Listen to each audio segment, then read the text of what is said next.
Face está no ar, aqui no YouTube e também no Spotify. Muito obrigada pela sua companhia. Lembrando que estamos no Boteco do Tunico, o boteco mais charmoso de São Paulo.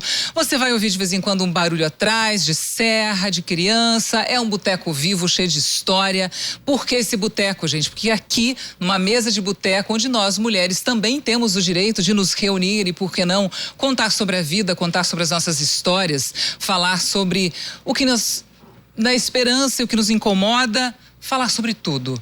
E hoje, esse episódio é uma continuação do episódio da semana passada. Portanto, se você não assistiu o episódio da semana passada, te convido para ir lá rapidinho assistir o episódio da semana passada e voltar aqui. Mas dá o like aí, comenta aqui embaixo, porque tem muita história hoje ainda pra gente falar sobre essas duas mulheres.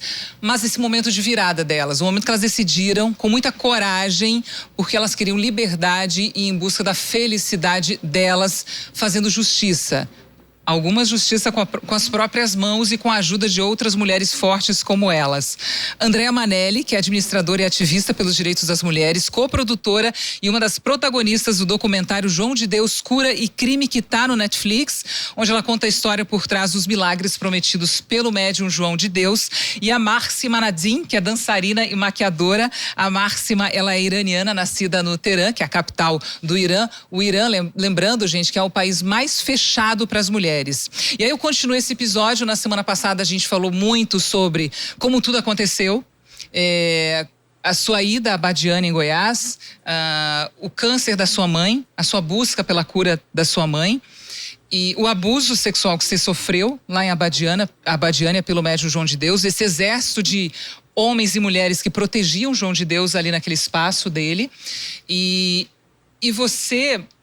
Nadinha, a gente falou muito sobre a sua vida lá, como era o Irã, como é o Irã, mas o que você viveu lá, o que você saiu de lá há 12 anos, né, que você mudou para o Brasil. E hoje a gente vai falar então dessa virada na vida dessas mulheres. Primeiro, Andréa, em que momento que você decidiu que você precisava denunciar os abusos do João de Deus? Porque eu imagino que não deve ter sido uma decisão fácil, porque quando se envolve um monte de gente com fé, buscando a cura, e esse homem que prometia a cura, muitas vezes a cura chegava, e a gente não pode negar isso, mas por trás dessa cura tinha uma outra dor, tinha uma outra luta, outras feridas que surgiam, né? No seu caso, a sua mãe estava curada por um erro médico, que ela nunca teve esse câncer, mas você gerou em você feridas que você não imaginava que poderiam surgir, né? Sim. O momento de denunciar foi no momento que eu me apropriei do que tinha acontecido comigo. Mas não é tão simples você denunciar uma figura tão importante quanto o João, com estofo. E aí eu digo em vários níveis, eu não digo só no nível empresarial, mas no nível, na época, ele era muito familiarizado com alguns políticos, com algumas pessoas, com alguns ministros. Então isso criava nele uma rede de proteção. E eu temi pela minha segurança e pela segurança da minha família. Então, eu optei naquele momento por não denunciar. A vontade era de denunciar, mas eu fiz uma escolha naquele momento, qual batalha eu queria lutar. E a minha batalha naquele momento era me restabelecer, entender o que eu estava passando, como que eu ia sair daquele buraco, e também entender como a minha família ia se organizar para fazer o mesmo movimento que eu. Porque se eu voltar lá atrás, Anne, o meu desejo naquele momento foi de tirar a minha própria vida. Tudo era superlativo. A dor, o medo, a vergonha, tudo que eu olhava não fazia muito sentido para mim. Eu falava, para que eu vou viver? Como que essa coisa foi acontecer? Existia uma cobrança que eu fazia a mim mesma de como que eu tinha me colocado naquela situação, por que eu não tinha percebido. Então existia uma culpa muito grande. Então eu falo, a dor ela é solitária, porque as pessoas elas podem ser empáticas com você sobre o que você está passando, mas quem está vivendo a dor é você. Andréa, pensar em tirar a vida, eu imagino a dor que você deveria estar sentindo naquele momento para chegar nesse ponto de falar, bom, eu prefiro morrer do que ter que encarar essa dor e essa luta que vai ser gigante. Sim. Por isso que eu já fazia um processo terapêutico, né? Então, quando aconteceu, eu levei um tempo para contar para minha terapeuta o que tinha acontecido comigo. Obviamente, ela notou uma diferença no meu comportamento. Mas eu levei um tempo para contar para ela o porquê eu estava sofrendo e porque eu estava daquela forma e porque que eu queria tirar a minha vida e porque a minha dor era tão intensa e ela era tão enorme. E eu dou todo o crédito, veja, eu não acho em nenhum momento, e aqui eu tenho uma compaixão muito grande pelaquela Andréia e pelas mulheres que estão passando por uma situação de dor infinita, que isso passa pela cabeça, e tudo bem passar isso pela cabeça. Mas é como você reage diante desse problema. É não se entregar. É não deixar que essa coisa, ou essa pessoa, ou o fato em si seja maior do que a sua força de você poder transpor esse obstáculo e essa dificuldade. Então, eu mergulhei no processo terapêutica. Eu sabia que eu não ia conseguir fazer isso sem uma ajuda especializada e sem me dedicar muito. Durante esse processo, eu fui entendendo, e aí são anos de terapia, né? Não é um dia, não é uma semana, não existe uma receita de bolo que funciona para você, não funciona para mim. Cada indivíduo é de uma forma, vem de um contexto histórico, cultural, de família. Então, tudo isso precisa ser levado em consideração. Mas isso foi me ajudando a sedimentar, a entender, a enfrentar essa dor, a se apropriar dela. Porque eu digo, quando você se apropria da dor e você conversa com ela frente a frente, você vence ela. E foi nesse momento que você falou, bom, eu preciso fazer alguma coisa para que outras mulheres não sofram da mesma forma que eu sofri, ou que elas possam encontrar um lugar de acolhimento e de apoio. Existia dentro de mim um sentimento que era um inconformismo por eu não poder fazer nada em relação ao caso. Então eu falei, vai chegar um momento que eu vou poder denunciar.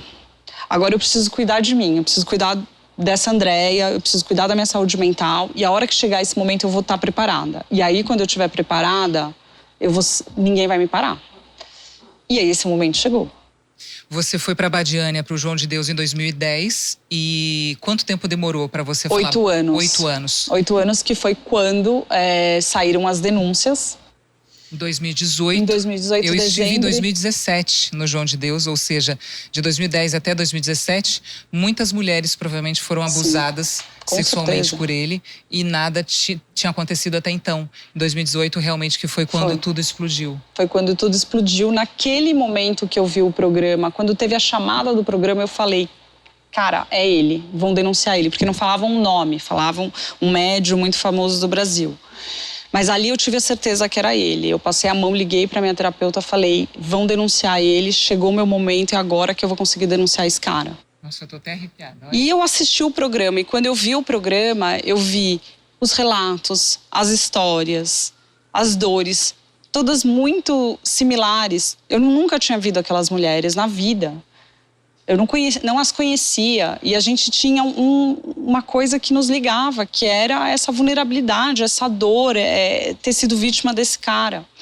Então, quando terminou o programa passava durante a madrugada, eu lembro que terminou, sei lá, umas 2 da manhã, eu fiquei das 2 às 9 da manhã escrevendo o meu depoimento. Tudo voltou na minha cabeça, como se tivesse acontecido no dia anterior. Eu senti o cheiro do lugar, eu senti o cheiro dele, eu sabia o nome das pessoas, eu sabia quem eram as pessoas. Eu fui na internet, comecei a procurar todo mundo no Google, no Facebook, nome. Eu lembrava comecei a achar sobrenome, montei um croquis, um organograma, como funcionava. Porque para mim, ligar os pontos foi muito claro. A situação estava ali, faltava você amarrar tudo aquilo. Eu tinha uma pessoa, a minha terapeuta, meu grande anjo, que conhecia a jornalista que participou do processo investigativo, a Camila Appel, e eu pedi para conversar com a Camila no dia seguinte. Eu e a Camila, a gente se falou, eu pedi o telefone da promotora, porque eu falei, eu quero denunciar, eu tô com o meu depoimento pronto, eu vou pôr esse cara na cadeia, eu tenho certeza que eu vou. E aí, eu fui, assim como 600 mulheres foram procurar o Ministério Público. Eu tive a minha audiência marcada naquela mesma semana com as 3 promotoras que estavam atendendo as vítimas de São Paulo, entre elas a Gabriela Mansur. E eu coloquei ali durante 4 horas e meia, levou meu depoimento, todas as informações. Eu levei tudo pronto para a Gabriela e para a Valéria e para a Silvia. Eu falei, tá tudo aqui, funciona dessa forma, acontece dessa forma. E ali eu comecei a me engajar com esse universo, porque por um momento eu achava que eu era a única. E aí quando eu vi que tinha um exército de mulheres que estavam sofrendo da mesma coisa que eu tinha sofrido, e aí quando você começa a entrar no universo da violência contra a mulher dentro do Brasil, você começa a ver que isso acontece com uma frequência muito maior e muito mais vergonhosa do que nós brasileiras gostaríamos que fosse. Como você bem disse, 5º país no mundo que mais mata suas mulheres. Aqui, né, no seu caso, foi estupro, que é uma violência absurda contra a mulher.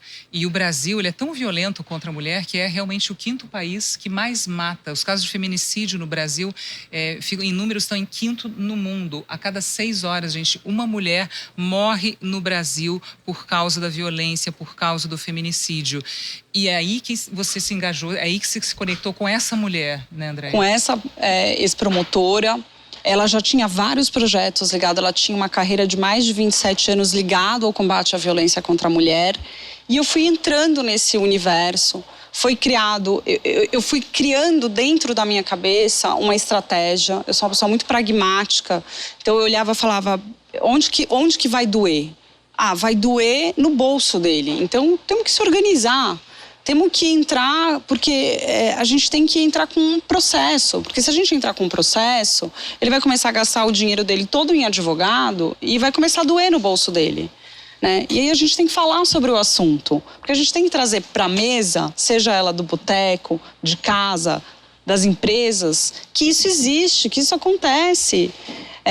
E o sistema, ele só se beneficia, e esses criminosos só se beneficiam porque eles contam com a vergonha, com o medo e com o silêncio dessas mulheres.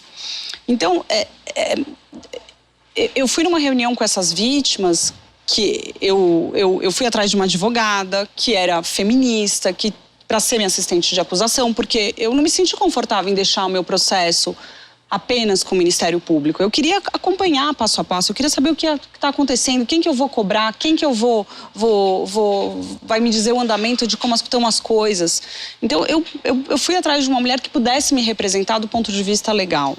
E quando eu fiz essa proposta para as mulheres, eu acho que a gente tem que se unir e a gente tem que contar nossas histórias. Eu saí com o objetivo dessa reunião de achar um jornalista que contasse a história dessas mulheres. E aí, de novo, o anjo da minha vida, que é a minha terapeuta, falou, tem uma pessoa que quer conhecer você. Tem uma pessoa que tem uma encomenda pela Netflix para fazer um documentário sobre esse caso. E eu não quis falar que eu tinha uma pessoa conhecida como paciente, até por conta da ética profissional que está envolvida. Mas você me falando que você quer levar a sua história para que outras pessoas saibam o que aconteceu, e que eu acho que é um ato humano, né, e empático de você pegar essa sua dor e você expor isso para as outras pessoas, para o grande público, eu acho que você deveria conversar com ele se você se sentir confortável. Eu falei, eu quero super conversar com ele. E foi assim que nasceu o documentário. Que está no Netflix, chamado João de Deus, Cura e Crime. Puxar a realidade para você, pegar as rédeas da sua vida e tomar coragem de mudar para ser feliz. Foi isso basicamente que você fez. Pegando aqui o que a Andréia falou de decisão, né? De ter coragem para denunciar, para ajudar outras mulheres. No seu caso, você teve essa coragem para mudar a sua vida, porque não dava mais para aguentar toda aquela opressão no seu país. Máxima, em que momento você falou, chega, vou me mudar? E por que o Brasil, né? Por que você decidiu vir para o Brasil? Quando que você sente que você não está mais respirando direito, você como mulher, você tem que obedecer tantas regras, tantas repressão, e você não tem mais opção. Ou você tem que obedecer, ficar submissa para sempre e viver assim, porque você não pode mudar um sistema. André estava falando, eu acho que aqui eu entendo muito bem sobre Brasil, sobre tudo, mas eu acho que aqui tem como educação, ensinar muitas coisas para meninas desde criança, talvez essa realidade muda bastante, né? E espero, né, que essas coisas mudam. Mas quando que você tá num sistema que apoia, agora pensa sistema apoia essa médica que tá fazendo tudo isso, esses crimes, e vem um poder que tá apoiando essa pessoa. Então, vocês como mulher não poderiam fazer nada. Não poderia sentar aqui falando sobre isso até. Esse que lá existe. Então, quando que você sente que você não tem direito até para respirar, para falar coisas que você está sofrendo, você sofreu desde criança, e então você tem que pensar direito para a sua vida. E né? aí, há 12 anos, você veio sozinha para o Brasil? Eu venho com minha irmã, irmã. Meu cunhado, marido dela, e nós três. Mas sempre minha irmã, eu e minha irmã queremos sair do Irã. Desde quando que eu tinha 24 anos, já a gente estava pensando sair. Mas finalmente a gente decidiu vir para o Brasil. Por que o Brasil? Porque na verdade, tudo que eu sei, problemas que o Brasil tem, esses que você está falando, mas o Brasil é um país muito, para mim, um país muito sagrado, porque aqui eu tenho liberdade. Como uma mulher, eu posso fazer tudo que eu posso, tudo que para mim estava proibido, onde que eu nasci, onde que é tipo uma cadeia, mesmo a minha terra, mesmo que eu nasci lá, mas é um país, posso falar que é uma cadeia grande para todas nós mulheres. Quando você chegou aqui no Brasil, qual foi a sua primeira sensação, assim? Você nunca tinha vindo para o Brasil até então? Não, Você chegou direto em São Paulo? Direto em São Paulo. E aí a porta do avião abriu, o que você pensou? Primeiro senti frio, porque eu achava que o Brasil é muito calor. Chegaram no inverno. Eu não porque lá estava verão e aqui estava inverno quando que cheguei aqui. Então eu senti frio, falei, gente, Brasil não poderia ser frio, né? País tropical, né? Tudo calor do país tropical. Exato. E eu senti, mas quando que você respira como ambiente, que você sabe que você é livre.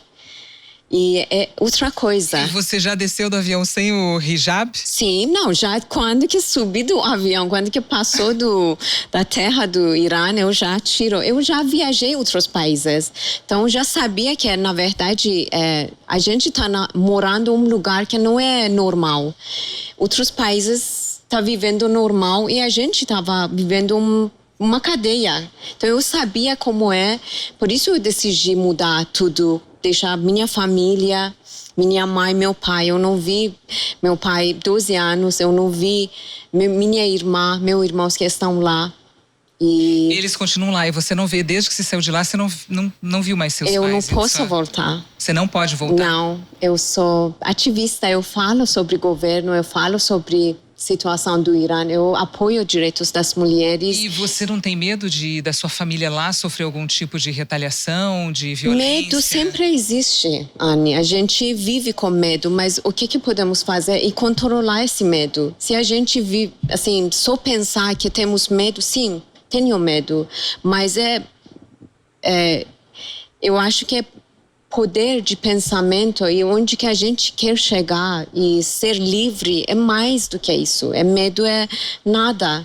Eu já passei tanta coisa na minha vida e agora, com tudo essa liberdade que eu tenho e ficar calada, na verdade, eu sinto que eu não estou fazendo nada. Eu tenho que falar, porque eu saí de lá, não por causa que eu estava fome, eu mudei meu país, não é por causa que eu não tinha trabalho, eu não tenho dinheiro. Eu vivia muito bem, eu estudei, eu trabalhei. Você fez faculdade também? Sim, eu sou bacharelada de administração de empresa. Como a Andréia, também administradora de empresas. Exato, eu trabalhei 10 anos nessa área. Então eu tinha uma vida que eu poderia viver normal, mas você não tem liberdade. Então, como você não tem direito para escolher sua roupa, como você vai viver? Você não tem direito para você falar. Nunca você vai imaginar 3 mulheres sentar assim e falar sobre problemas do país, das mulheres. Não existe isso, é crime. Mas a questão é que nem sempre foi assim. Eu ia te perguntar o que seu pai acha disso, né? Ou a sua mãe acha disso, de você ter saído do seu país para vir para o Brasil e buscar a sua felicidade. Mas talvez eles entendam um pouco mais, porque nem sempre o Irã foi tão fechado assim. Isso acontece desde 1979, quando teve a Revolução Islâmica, né? Exato. Foi aí que o Irã se fechou. Foi aí que o Islã chegou, essa Revolução Islâmica, e aí fechou completamente qualquer tipo de liberdade que a mulher poderia ter. Exato. Então você é filha dessa revolução do Islã. A sua mãe tinha liberdade, ela vivia num país democrático. Sim, na verdade eu mesmo nasci na meio da guerra entre Irã com Iraque. Então, porque quando que aconteceu a Revolução Islâmica e depois, um ano seguinte, já aconteceu guerra. Então, eu sou filha da guerra. Mas Irã, como que todo mundo já sabe, Império Pérsia. Então, tem uma cultura muito, muito antiga, quase 7.500 anos atrás e também 2.500 antes de Cristo. Então, uma cultura bem rica e a gente fala, até eu vou falar aqui, porque pessoas acham que a gente fala árabe, mas a gente fala persa.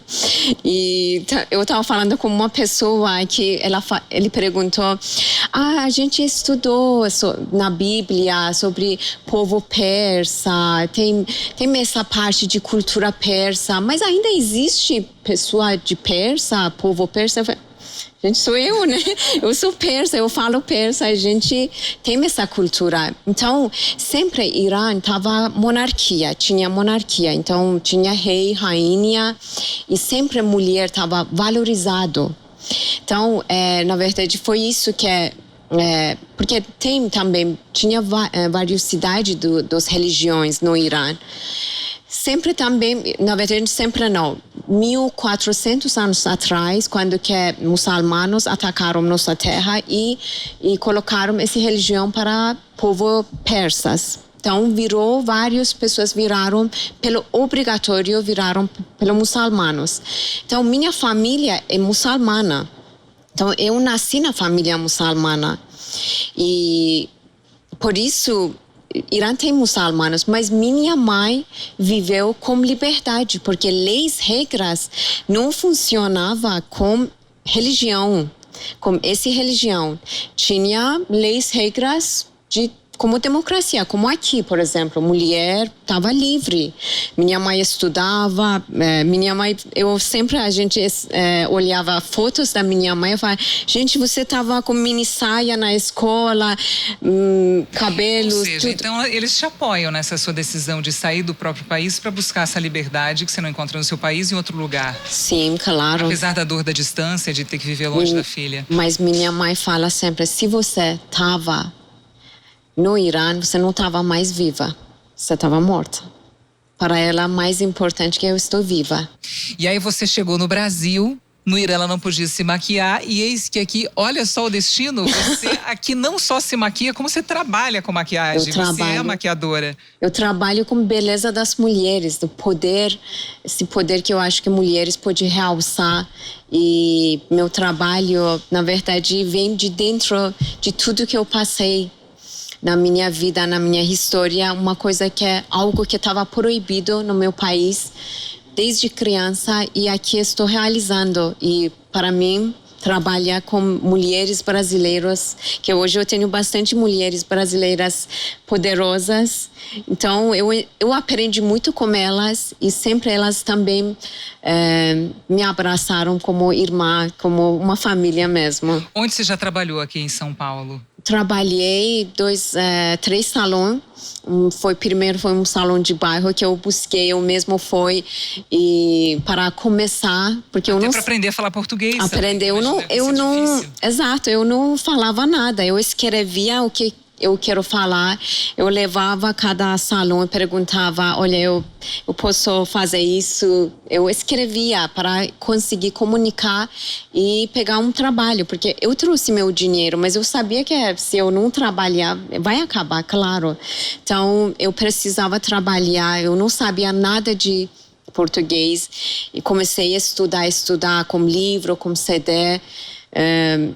Então, foi uma coisa que foi um desafio que foi eu mesmo que escolhi. Então, para ter liberdade, para viver livre como uma mulher, não foi fácil. 6 meses, primeiros 6 meses, eu passei muita dificuldade desse país, porque você quer falar, você quer comunicar e você não pode falar, então é difícil.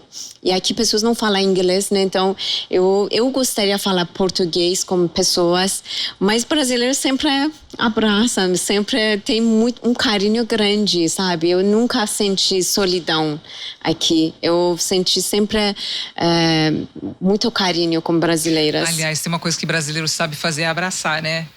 No Irã não dava para abraçar, podia homem abraçar? Não pode abraçar. Não, mulher, homem não pode abraçar. Não. Quem que se abraça? Esse foi para mim até bem estranho. Quando cheguei pessoas se abraçam, eu ficava... Nunca te vi na vida, quem você tá me abraçando? Mesmo que eu tava uma mente bem aberta, mas quando que cheguei aqui, até nas praias, mesmo que eu viajei, eu fui nas praias, outros países, mas você, como mulher, que sempre você tava fechado, eu não conseguia colocar biquíni nas praias. Eu sempre colocava uma saia para não parecer meu corpo. E mesmo que eu estava contra tudo isso, mas eles, desde criança, eles fazem esse como lavagem cerebral para você sentir sempre, você tem que fazer censura, isso. Você tem que diminuir você mesmo, não se mostra, não... Assim, você sente ruim, na verdade, porque... Hoje mulher. Você já usa biquíni? Uso. Não, claro, não, porque, sabe, você chega a um momento que porque roupa, gente, uma coisa que cada pessoa pode escolher, uma coisa que é muito nada. E roupa para ser humano e... Tipo, nada. A gente tem que pensar muitas coisas além disso. Mas eles não querem. Eles querem seu pensamento, sua mente sempre ficar ocupado por coisas pequenas. Para você não evoluir, para você, como mulher, saber o que poder que você tem, para onde que você quer chegar.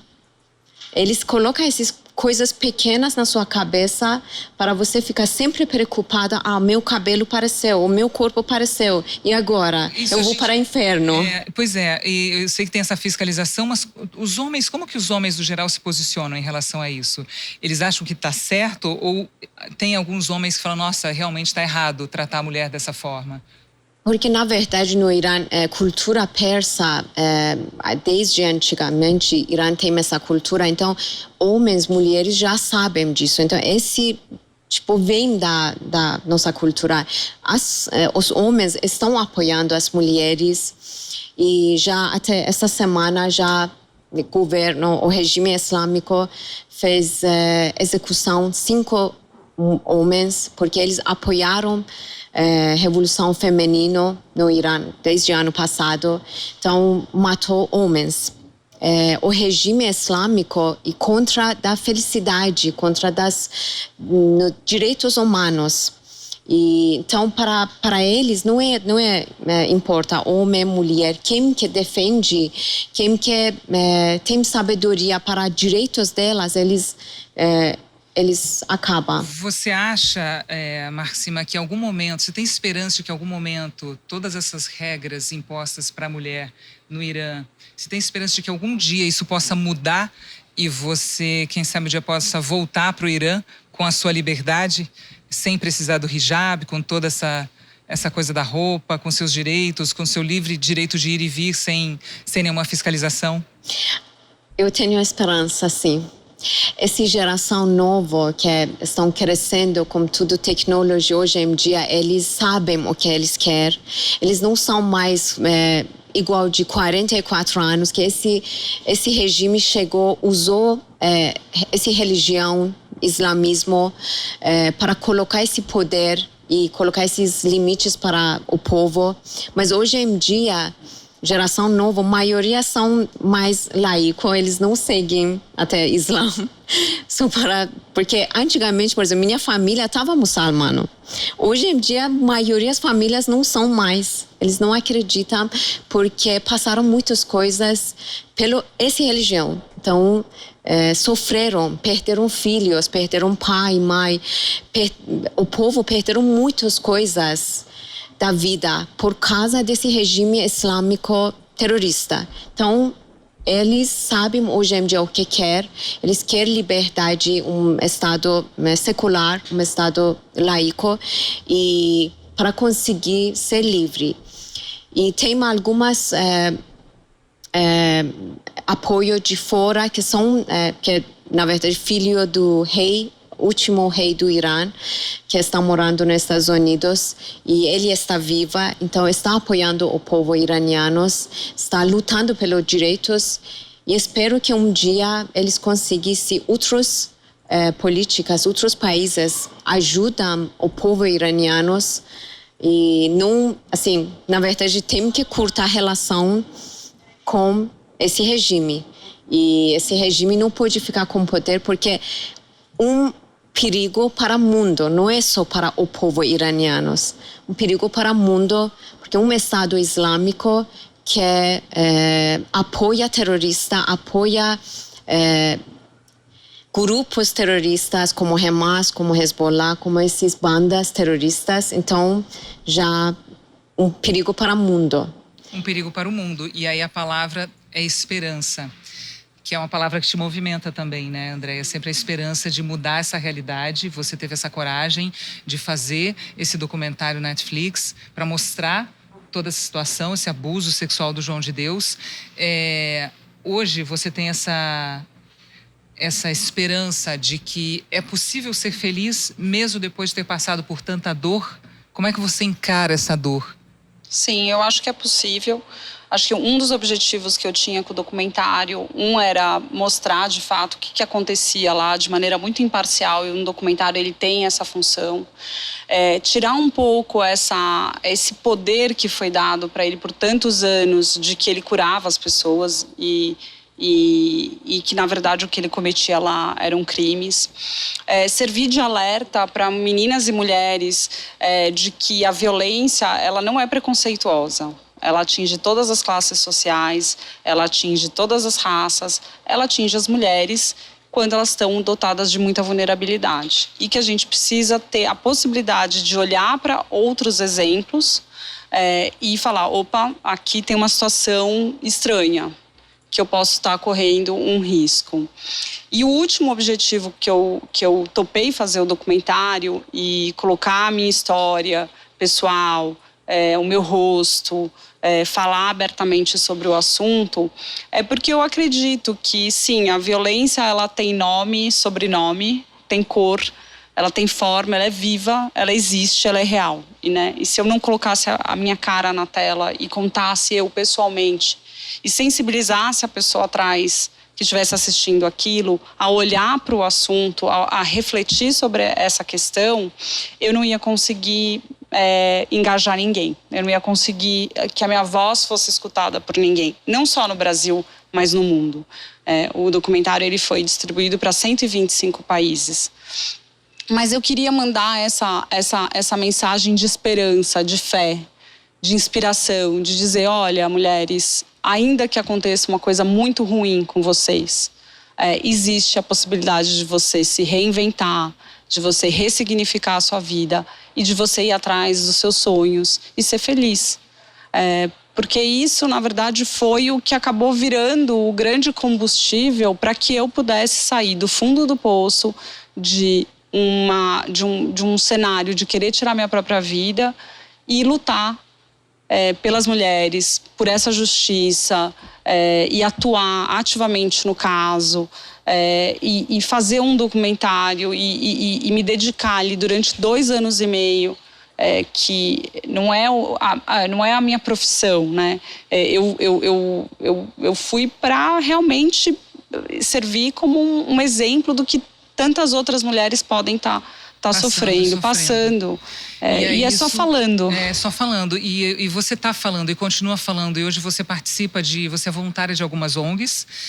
E além disso, está escrevendo um livro, contando a sua experiência para também trazer esperança para essas mulheres, né? Queria que você falasse sobre esse livro, André. O livro, ele vai ficar pronto se tudo der certo, agora ainda no primeiro semestre desse ano, ele já está escrito, a gente já está formatando. E ele foi um livro que eu estava pensando, estava passando por um momento difícil no ano passado, e eu falei, nossa, vou ter que revisitar essa força, vou ter que ir de novo, né? E aí eu falei, cara, se eu consigo fazer isso de novo, qualquer outra pessoa consegue. Sim. Né? Então, eu acho que mulheres fortes, e aí eu acho que eu aceito esse predicado, porque eu acho que eu sou uma mulher forte, elas inspiram outras mulheres.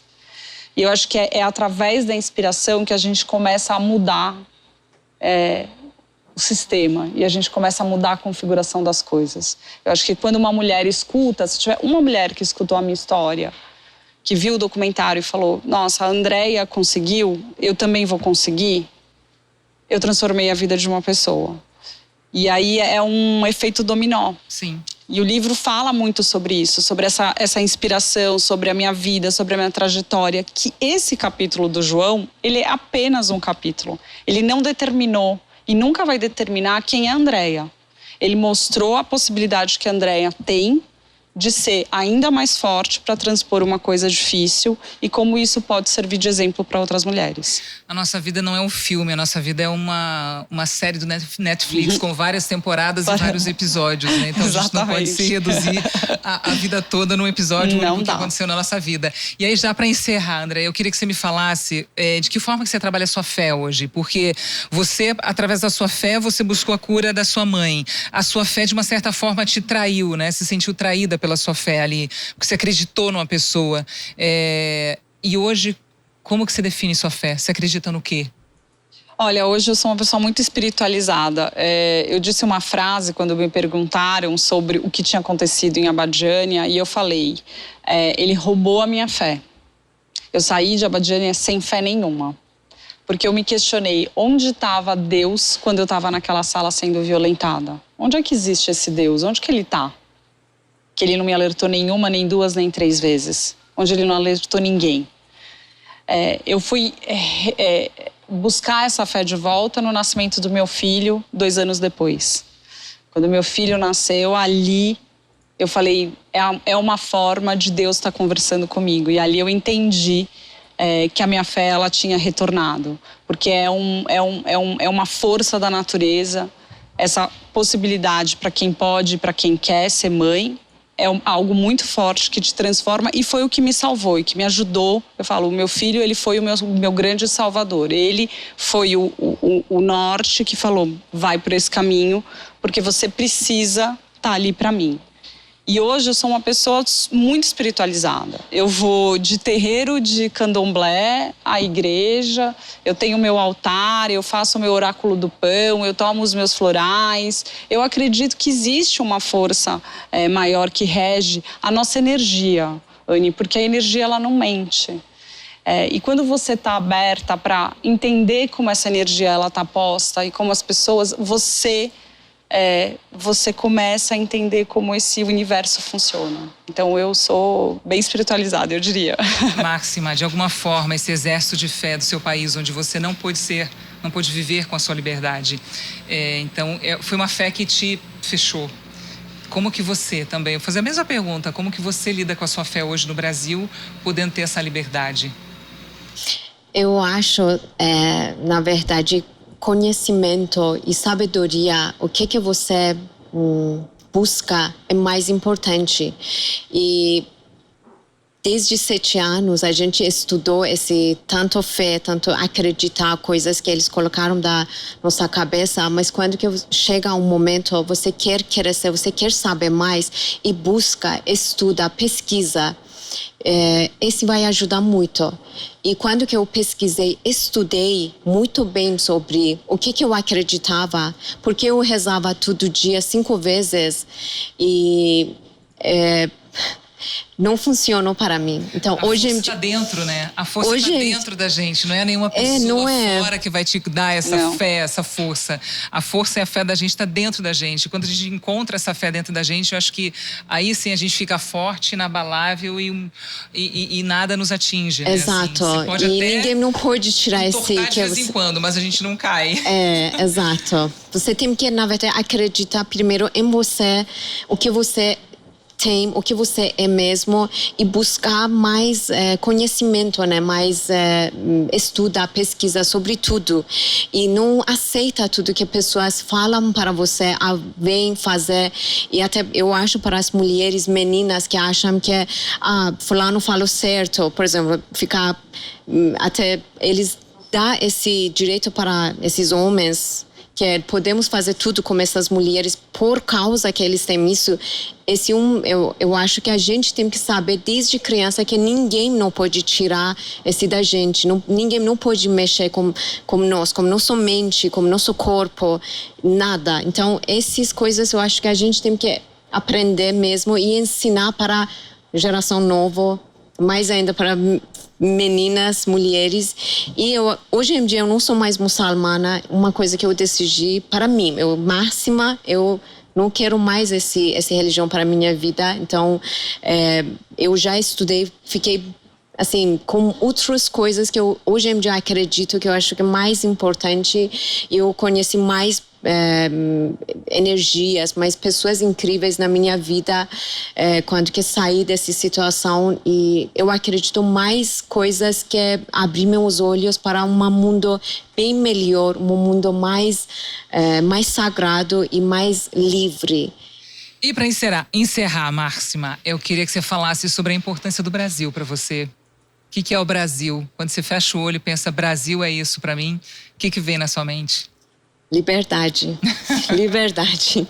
Esse é a maior coisa que eu no Brasil sentindo. E porque eu perdi muitas coisas na minha vida.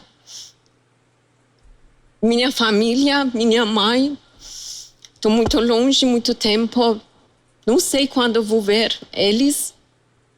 Mas eles sabem que eu sou livre. Eu posso falar, eu estou sentando aqui falando com vocês e falando sobre minha história. Esse é outro nível. Para mim, vale mais. E quando que você anda nas ruas, que é mesmo que onde que você não nasceu, você não sabia nada de idioma da pessoa, a cultura desse povo, mas hoje em dia eu sinto aqui como minha terra. Brasil para mim é isso. E eu termino o episódio chorando, gente. Ai, meu Deus do céu. Mas não tem como não se emocionar, concorda comigo? Que história linda da Máxima, que história incrível de força da Andréia. Acho que temos aqui 2 exemplos incríveis de mulheres fortes. E que bom que você tá aí, que bom que você ficou até o finalzinho aqui do nosso episódio, ouvindo a história dessas 2 mulheres que eu tenho certeza que você amou e que você, de alguma forma, se reconheceu também, né? Somos fortes e precisamos continuar firmes e fortes. Obrigada pela sua companhia. Máxima, obrigada por ter aceitado meu convite. Obrigada pelo convite, muito obrigada. Eu quero falar uma coisa. A primeira mulher que me convidou para entrevista aqui no Brasil, eu já fiz com Dani, mas ela mora na Turquia. Mas depois, depois Revolução Feminina, você é a primeira mulher que me convidou. Eu já fiz vários podcasts, mas todos com homens. E você quer me convidar aqui? Eu agradeço muito como uma mulher. Gente, olha aí. Eu agradeço. Dani se fazendo história também com você. Obrigada. Obrigada mesmo. Obrigada. Andréia, sem palavras. Obrigada. A gente se trocou muitas mensagens pelo WhatsApp e eu já sabia da sua força, o quão forte você era. E obrigada, poder Anny. Receber você aqui hoje foi um prazer. presente. Muito obrigada. Beijo, gente. Obrigada pela sua companhia. Até semana que vem. Tchau. Tchau.